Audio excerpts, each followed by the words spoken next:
शनी शिंगणापूर देवस्थाननी एकूण 167 लोकांना नोकरीवरनं कमी केलं आणि त्याच्यामध्ये 114 हे मुस्लिम धर्मीय होते। जर मुस्लिम धर्मीय म्हणून नोकरीवरनं कमी करण्यात आलं असेल ते अत्यंत चुकीचं आहे। पण नोकरीमध्ये काही कसूर केला, कामामध्ये काही कसूर केला म्हणून जर संस्थेने 167 लोकांना नोकरीवरनं काढलं असेल तर त्या संस्थेचा तो अधिकार आहे।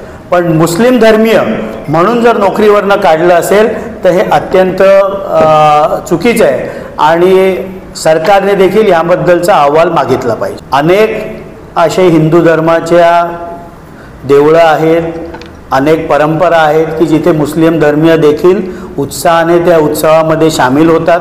म्हणून मी म्हटलं ना की मुस्लिम धर्मीय म्हणून जर त्यांना नोकरीवरनं काढलं असेल तर याची चौकशी झाली पाहिजे।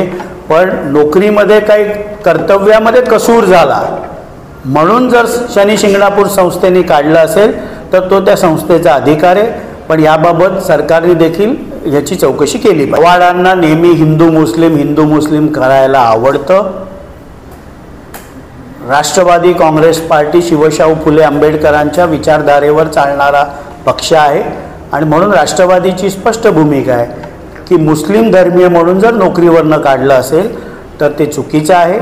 पण कामामध्ये कसूर केला म्हणून जर शनी शिंगणापूर संस्थेने काढलं असेल, कारण शेवटी 167 लोकांना काढण्यात आलं, त्याच्यामध्ये 114 मुस्लिम होते, बाकीचे हिंदू देखील त्याच्यामध्ये होते, त्यामुळे याची चौकशी देखील करावी ही राष्ट्रवादी काँग्रेस पक्षाची भूमिका आहे।